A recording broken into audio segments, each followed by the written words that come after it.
Welcome to our channel. Today's topic is one of the most important steps in learning English, thinking in English. My name is Scarlett. I want to tell you about my journey, how I trained my brain to think in English. It wasn't easy at first, but slowly I found my way. And today, I'm going to share it with you step by step. For a long time, I thought I was learning English the right way. I watched videos on YouTube, followed English pages on Instagram, and even tried reading English storybooks for kids. I had notebooks full of English words and their meanings in my own language. Every day I practiced vocabulary and repeated common phrases like, "How are you?" and "Nice to meet you." I was proud of myself. I thought I was doing well. But even with all that effort, something felt strange. When someone spoke to me in English, I paused. My brain didn't react fast. First, I had to hear the English words. Then I had to change them into my own language to understand them. After that, I had to think of a reply in my language and then change it into English again before I spoke. This took so much time. It made me nervous and slow. I felt like my brain was carrying too much weight. At first, I didn't know what the real problem was. I just thought maybe I needed to study more words. Maybe my grammar was weak. So I kept learning. I wrote new words every day. I repeated grammar rules like do and does, is and are, past tense and present tense. But nothing changed. I still had to translate everything in my mind. I still couldn't speak smoothly. One day, I was trying to speak with a tourist at a museum in my town. He asked me, "How far is the main street from here?" I knew what how far meant. I knew what Main Street meant. But even then, I froze. My brain first heard the question, turned it into my native language, searched for an answer, then tried to change it into English. By the time I opened my mouth, the man had already walked away. I felt so embarrassed.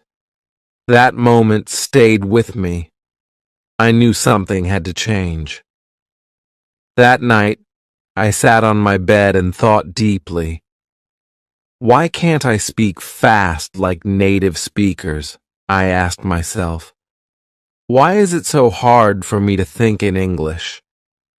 I remembered my English teacher once told me fluent English is not just about knowing words, it's about thinking in English.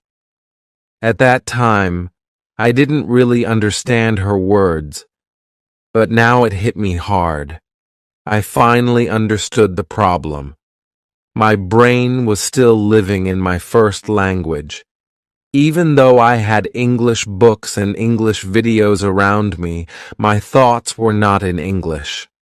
My inner voice, yes, that little voice that speaks in your head when you're alone, was still using my native words.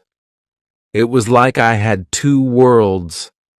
The world outside was trying to be English, but the world inside my head was not ready. Once I noticed this, I began watching myself more closely. I paid attention to what I was thinking. When I woke up, my brain said, "I have to brush my teeth," but it said it in my own language. When I saw a dog on the street, I thought, "That's a cute dog." But again, it was not in English. Everything I saw, felt, or said to myself was in the language I grew up with. English was only something I used when I needed to write or speak in class. It was not part of my daily thoughts. This was the reason why my speaking was slow. I wasn't used to thinking in English, so I couldn't respond quickly. I had built a wall in my mind between English and the rest of my life. So I made a decision. I told myself, Scarlett, if you want to speak English better, you have to stop thinking in your first language. I didn't know how to do it. It sounded strange and scary, but I wanted to try. The next day, I woke up and looked around my room. I forced myself to name things in English. This is a bed. That is a window. My blanket is blue. I said the words in my mind. No voice, just quiet thoughts. It felt a little slow, but I kept going. When I brushed my teeth, I said to myself, I am brushing my teeth. My toothpaste is minty. The water is cold. I didn't care if it sounded silly. I just wanted to break the old habit. Later, while walking outside, I tried again. I looked at the trees and thought, the leaves are green. The sun is bright. I see a dog. These were very simple thoughts, but something interesting happened. My brain didn't fight me. It accepted the new way. I didn't feel tired or confused. In fact, it felt fun. It was like I was a little kid learning to see the way.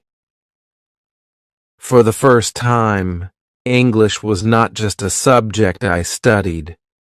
It became part of my thinking. I kept doing this all day for small things.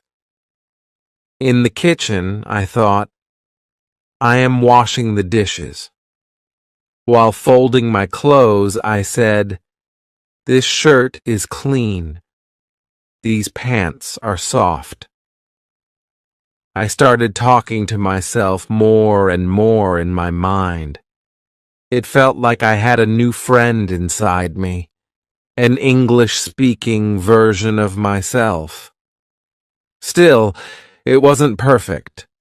Sometimes I didn't know the English word for something.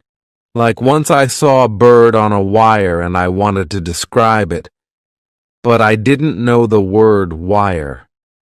I felt stuck. For a moment, I thought of saying the word in my language, but then I told myself, no, Scarlett, stay in English. So I said in my mind, the bird is sitting on a line, a black line, maybe a rope. It wasn't correct, but I stayed in English. That was a win for me. I learned that it's okay to not know perfect words. What matters is staying in the language. The more I stayed in English, the more comfortable I felt. My brain started getting used to it. Thinking in English became a small habit that I repeated every day. A week passed, and I noticed something amazing. When I looked at a chair, my brain said, chair right away, not the word from my first language. When I felt hungry, I didn't think I'm hungry in my old language. I thought it in English first. Even my dreams started to change. One night, I dreamed I was in a grocery store asking the worker, where is the sugar? I woke up smiling. I was so happy because this was the first time I dreamed in English. It showed me that my brain was slowly switching. English was starting to live in my mind naturally. But of course, This was just the beginning. I still had a long way to go. Thinking in English for a few minutes was nice, but I wanted to do it all day. I wanted to be able to think fast, speak easily, and not return to my old language. So I started looking for more ways to stay inside English. I realized I needed more practice, not just with thinking, but also with speaking, even if I had no one to talk to. That's when a new idea came into my mind. I asked myself, what if I start speaking to myself out loud in English? I was already thinking in English at least sometimes. But now I wanted to take the next step.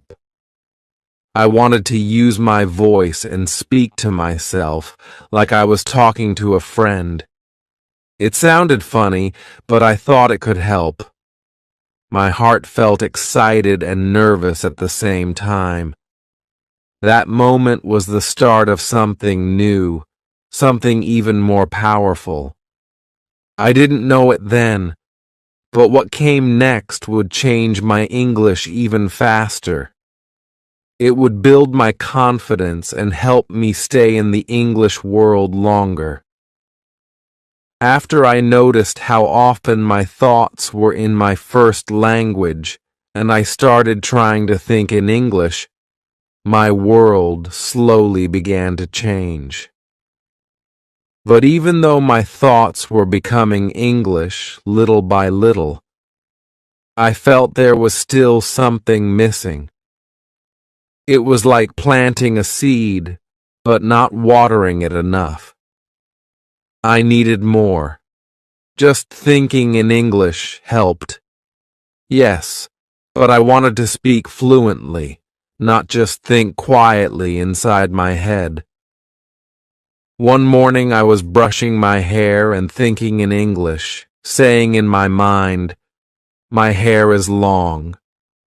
It looks shiny today. I need to wash it tomorrow." But then I stopped and looked in the mirror. I whispered those same words out loud, just very softly. My hair is long. It looks shiny today. I need to wash it tomorrow. The sound of my voice in English surprised me. It made everything feel more real. And in that tiny moment, I had a new idea that changed everything. I thought, what if I speak to myself out loud in English all the time? Not just in my head, not just when I write or read, but actually speak to myself, like I'm having a conversation with a friend. But that friend is me. It felt strange at first. After all, people say talking to yourself is weird. But I wasn't doing it to be silly. I was doing it to train my brain. If I could hear my own voice speaking English every day, maybe my mouth would get used to it. Maybe my brain would start to connect my thoughts and my speech faster. Maybe, just maybe, I could break that slow habit of translating everything from my first language to English before I speak. That same day, I started small. I walked to the kitchen and said out loud, "I'm going to make some tea." My voice was soft. I was alone and I felt a little shy even though no one was watching. I opened the drawer. I need a spoon. I picked up the cup. This is my favorite cup. I put the water to boil. The water is hot now. These were simple lines, but they helped me build something big. It was the start of a new habit. That entire day, I talked to myself while doing little things. While folding laundry, I said, "This shirt is mine. I wore it yesterday. It still smells fresh. When I was cleaning my room, I said, I should throw away this paper. I don't need it. Even when I went outside, I whispered quietly to myself, the weather is nice. It's not too cold today. At first, it was difficult to remember to do it all the time. My brain still wanted to switch back to my first language, but I didn't give up. I reminded myself again and again. Scarlett, speak in English. So I started setting little reminders on my phone with messages like talk in English or think and speak, not just think. These reminders would pop up during the day and gently push me to continue the habit. I began enjoying it. It was like building a new friendship with my voice. I didn't need perfect grammar. I didn't care if I made mistakes. I just wanted to hear myself say words in English. Slowly, I became more comfortable. Soon, I realized something wonderful. My voice and my thoughts were becoming one. Before, my brain would think in my first language and I had to push myself to speak English. Now the thoughts and the voice both came in English.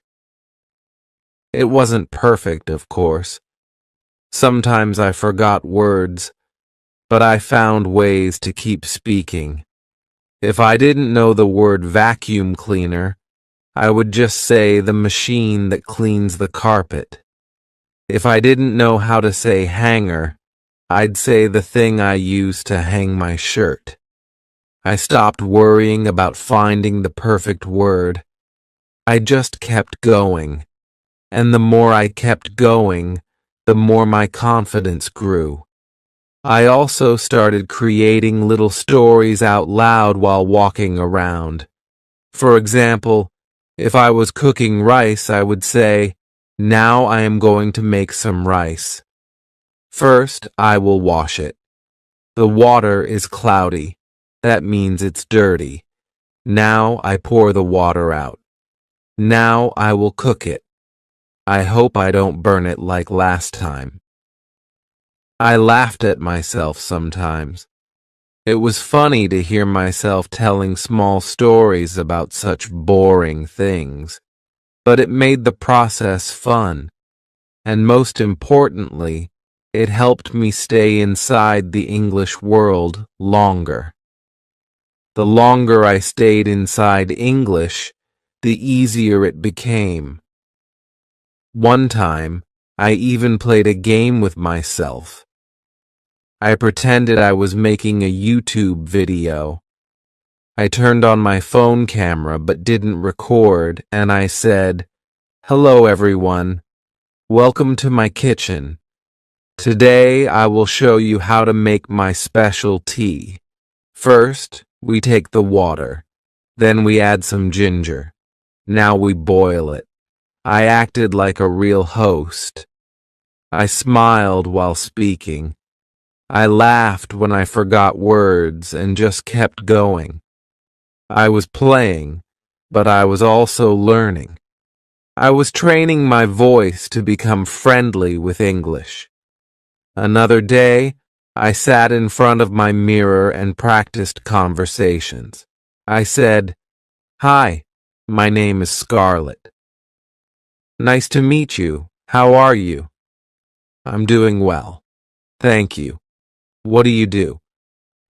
Then I would answer as if I were the other person. "Oh, I'm a student. I love learning languages." Then I'd go back to being me. I even added hand gestures and facial expressions. I wanted to feel natural. I wanted to train myself for real conversations by making fake ones. And little by little, I started noticing changes. When someone spoke English to me in real life, I didn't freeze. My brain didn't stop. I was ready to speak back. My answers came faster. My voice didn't shake. My words flowed better. Of course, there were still tough days.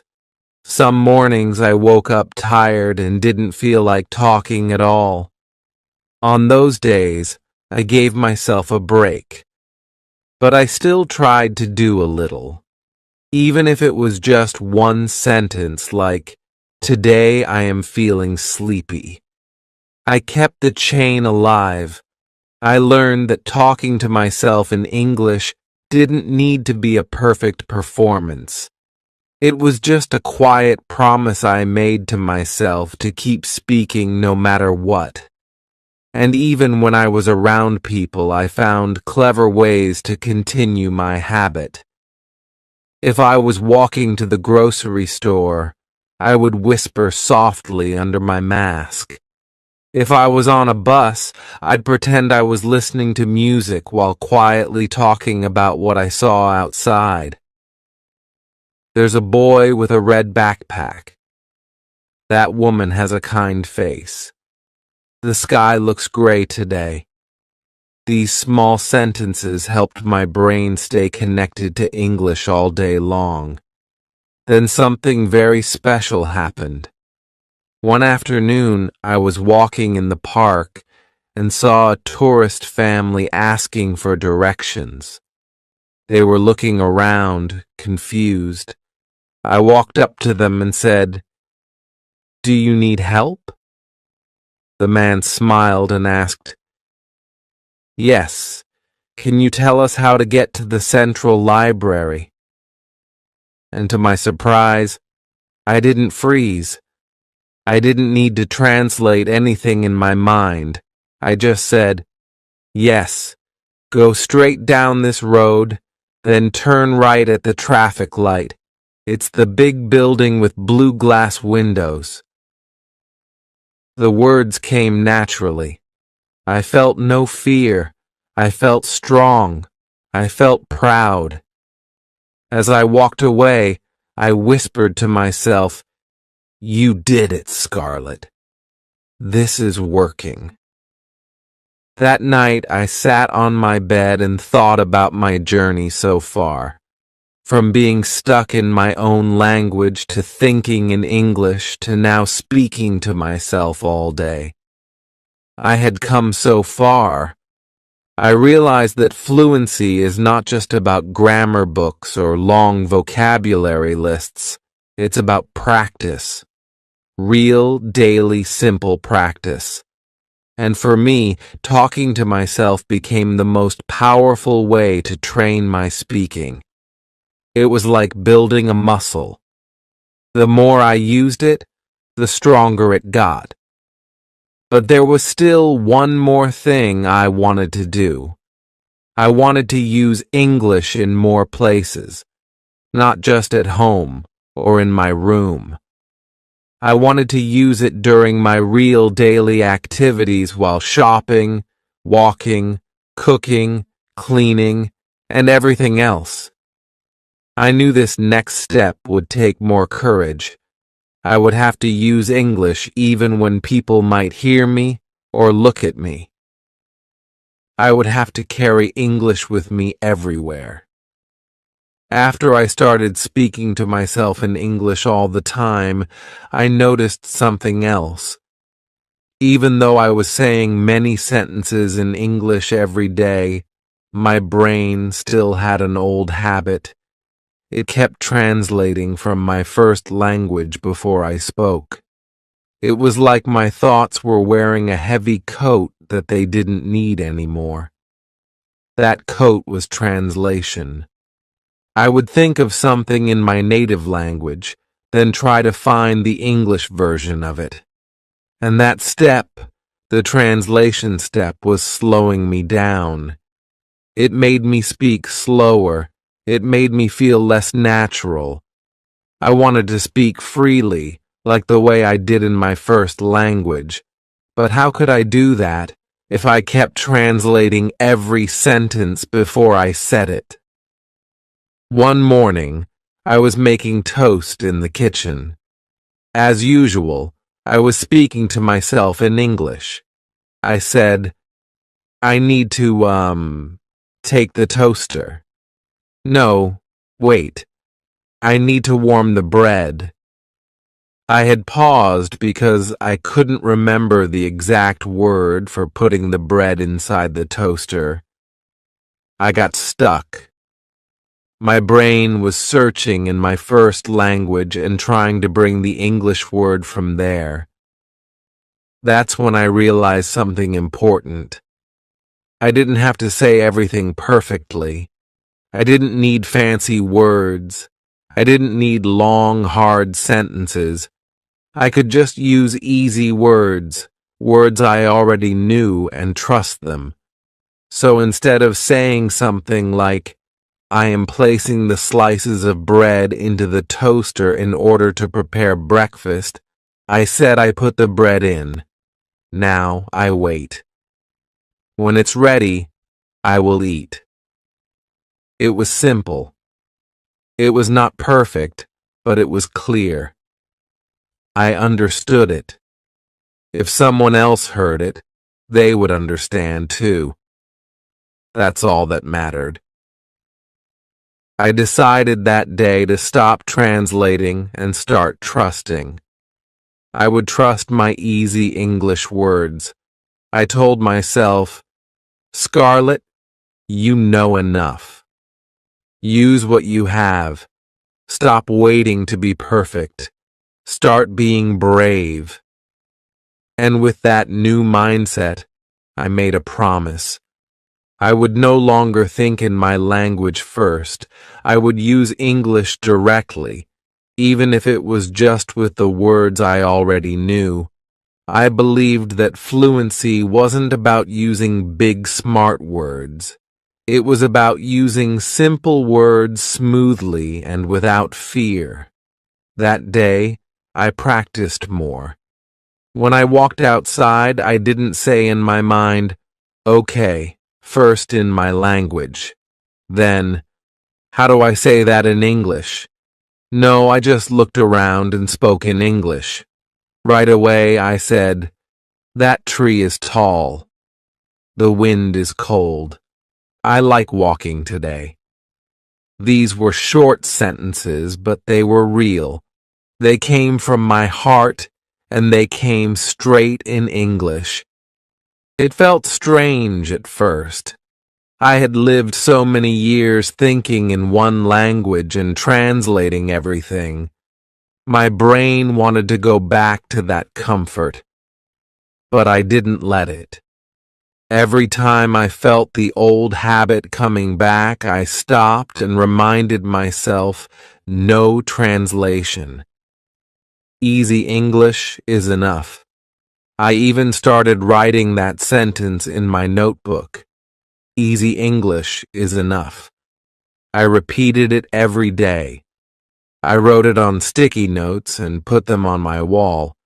When I looked in the mirror, I'd smile and say, easy words, strong brain. Soon, this became my new rule. I would only use English that I already knew. If I forgot a word, I would not stop. I would not go to the dictionary right away. Instead, I would describe the word using other simple words. One time, I forgot how to say ladder. I didn't stop. I said, that thing you climb when you want to go higher, like on the wall. That was enough. My brain stayed in English. I didn't break the chain. I started enjoying this little game. I would pick one simple word, like run, and build sentences around it. I run fast. I run when I'm late. I don't like to run too much. Then I'd pick another like water. Water is cold. I drink water. I cook with water. Water is good for health. By trusting these simple words, I was building my fluency like building blocks. Each easy word was like a brick. And soon, I had a strong wall of understanding and speaking. One evening, I met a woman in a local bookstore. She was looking at English novels, and I saw she was also a learner like me. We started talking. She said, "I always wait before speaking. I need to think in my language first." I smiled and told her, "I used to do that too, but now I don't. I just speak with easy words." She looked surprised. "Really? Isn't that too simple?" I told her, "It's simple, but it works. Fluency is not about using big words. It's about not stopping." She nodded. We had a long talk, both of us using only the English we were comfortable with, and it was a great conversation. That moment proved to me again, simple words are strong enough. As days passed, I stopped checking my phone for translations. Before I used to stop every time I didn't know a word. Now I just moved on. I trusted myself more. I was becoming a friend to my own English voice. My sentences were short, but my confidence was big. And that confidence started showing in real situations. One day I was in a coffee shop. A tourist couple was sitting near me and looking confused about the menu. The girl looked at me and asked, "Excuse me, can you help us?" I smiled and said, "Yes. What do you need?" She said, "We don't understand this item." "What is cold brew?" I thought quickly. I didn't know the exact words to explain how cold brew is made, but I used easy English. I said, "It's coffee, but cold. They make it slowly. It has strong taste." The girl smiled and said, "Thank you. That helps." I felt proud, not because I used perfect English, but because I didn't stop. I trusted my simple words, and they worked. That moment taught me something big. We don't need to wait until we know everything. We just need to use what we already know. Language is like music. You don't need to play every note. You just need to stay in rhythm. And for me, the rhythm came from simple English. I also realized that children learn languages this way. They don't start with big words. They use small eat, go, play, big, small, like, don't like. And guess what? People understand them. So I started thinking of myself like a child learning again.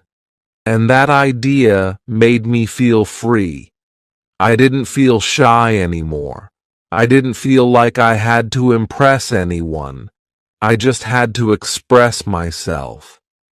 After that, I started helping other learners too. I told them, "Don't worry about fancy words. Just speak. Use the words you know." Some of them said, "But I sound like a beginner." I told them, "That's okay. Fluency means speaking without stopping, not speaking like a professor." We all laughed and we all practiced together. And the best part, we all got better just by using easy English. I made a journal too, but not a normal one. I called it my Simple English Journal. Every day I wrote 3 to 5 sentences in it, using only the words I was comfortable with. For example, today is sunny. I drank tea. I feel happy. I saw a cute dog. The dog was small and white. Simple, right? but every sentence was a small victory.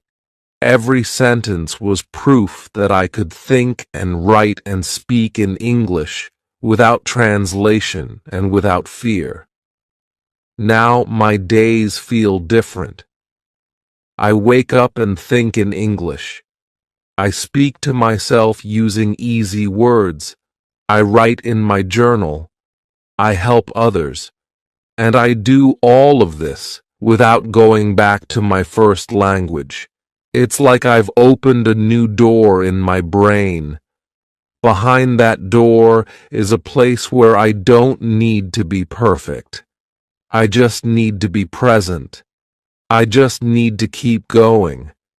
I remember how I used to sit and wait for the right word to come.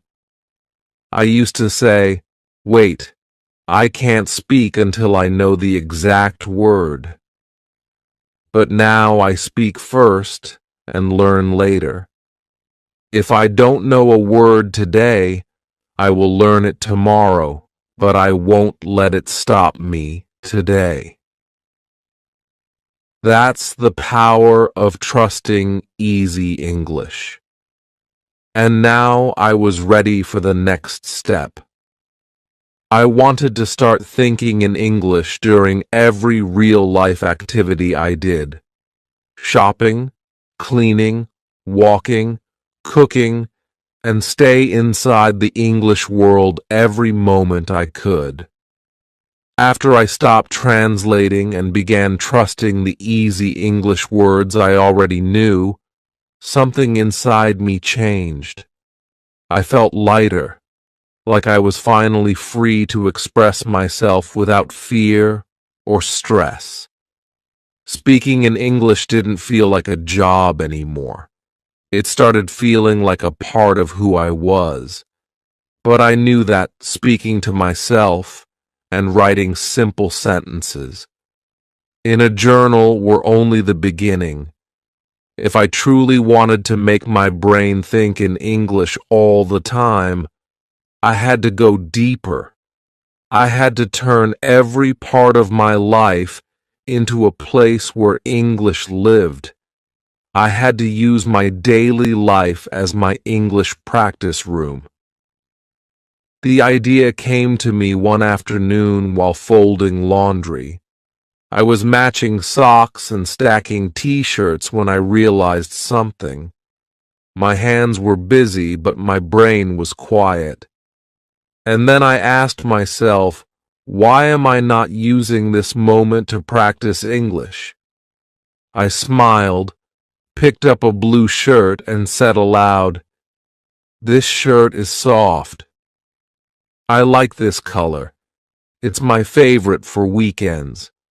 And just like that, a normal chore became an English activity. It felt so natural. I kept talking. "These pants are a little tight. I should wear them less. Maybe I need to buy new ones soon." That small shift made a big difference. Suddenly, folding clothes wasn't just folding clothes anymore.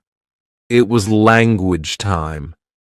From that day on, I decided that every small task I did in a day could be my English practice. I made a promise to myself. "Scarlett, don't wait for a perfect moment to practice English. Use the life you already have." So, I did. Every day, every activity became part of my learning. When I made breakfast, I spoke aloud in English. "I need 2 eggs. Where is the butter? I'm making toast again. Maybe I should eat fruit instead." I didn't worry about grammar. I didn't care if the sentences were short or simple. I just kept going. Walking to the store became another practice room. I would look at everything I saw and describe it in English. "The sky is cloudy today. That woman is wearing a red jacket. The man is walking fast. I think he's in a hurry. I didn't need anyone to listen. I didn't need a classroom or a lesson plan. The world around me was my classroom, and I was both the teacher and the student. Even grocery shopping became more fun. I would read the labels in English. I would think to myself, do I need milk? I still have some, but I need bananas. I want to try a new kind of cheese today. Then when I saw the cashier, I would smile and greet them in English. Hi, how are you? Even if they didn't answer in English or didn't speak it at all, it didn't matter. I was building my habits, and every small English thought was helping me grow. I started doing this with everything: cleaning the house, cooking dinner, watering the plants, brushing my hair. I'd speak out loud if I was alone or whisper in my head if someone was nearby. I created little games too, like, while making dinner, I'd name everything I used in English: knife, spoon, bowl, salt, pepper, tomato, onion. Then I'd make a short story using those words. The tomato met the onion in the bowl. They danced with the salt and pepper. I laughed at myself sometimes, but that's what made it fun. Soon, my brain began doing something incredible. I didn't have to try to think in English anymore. It just started happening. I'd wake up and think, what day is it today? Oh, it's Tuesday. I have to do laundry. That thought came in English. No translation, no pause. That was the biggest gift I had given myself. By using English in my everyday life, I had trained my brain to choose it first. I also started writing simple to-do lists in English. Before I would write them in my native language, but now I'd write wash dishes, clean kitchen, call mom, buy apples, watch English video for 10 minutes. It felt good to see my daily life and my language practice come together. There was no line between learning and living anymore. They were the same. Watching TV was different too. Instead of watching in my first language, I started watching easy English shows, even cartoons or simple sitcoms. I didn't understand every word, but I didn't pause or rewind. I just watched and enjoyed. I kept the subtitles on in English too, so I could match the words with the sounds. At first, I was a little slow, but soon I started catching words without reading. Sometimes I'd repeat a funny line aloud just for fun. It made me feel like I was part of the show. Even music helped. I would listen to English songs and sing along. I didn't care if my voice was good or not. It wasn't about singing. It was about feeling the language. I learned how the words sounded when spoken quickly. I learned rhythm and tone. One song had the line, "Don't stop believing," and I sang it over and over until it became part of my thoughts. Sometimes I'd wake up in the morning and that line would be in my head. That's when I knew I was starting to live in English. I also started using English while texting my friends. At first, they were confused. "Why are you writing in English?" they asked. I told them I'm training my brain to think in English. Can you help me? Some of them joined me. We made it a small challenge. Let's text only in English for one day. And we did. That one day became many days. We started sending voice notes too, using easy English. We laughed at our mistakes but kept going. That support made me stronger. Of course, not every day was perfect. Some days I felt tired. Some days my brain wanted to switch back to my native language. But I kept reminding myself it's okay to be tired. Just say one sentence in English. Just one. And that one sentence always turned into two, then three, then more. I learned that showing up every day, even for 5 minutes, was more powerful than waiting for a perfect hour. I also noticed a big change when I was out in public. Before, I used to feel shy when I heard someone speaking English nearby. I was afraid to talk to them or even look at them. But now I felt curious. I'd listen, try to understand, and sometimes even join the conversation. One time I was waiting in line at a bakery, and 2 tourists behind me were confused about the menu. I turned around and said, "You should try the cinnamon roll. It's really good." They smiled and said, "Thank you. That helps a lot." My heart was racing, but I felt so happy. That moment happened because I had practiced every day, not with books, but with life. Every corner of my life had become my practice room. My kitchen was a vocabulary lab. My walk to the park was a speaking session. My bedtime thoughts were now in English. I even started dreaming in English. It wasn't every night, but when it happened, I would wake up smiling. I would whisper to myself, "You're doing it, Scarlett. You're really doing it." Using my daily life like this also helped me see that I didn't need to wait for a perfect place or time. The world around me was already full of lessons if I paid attention. A bus ride could teach me new signs.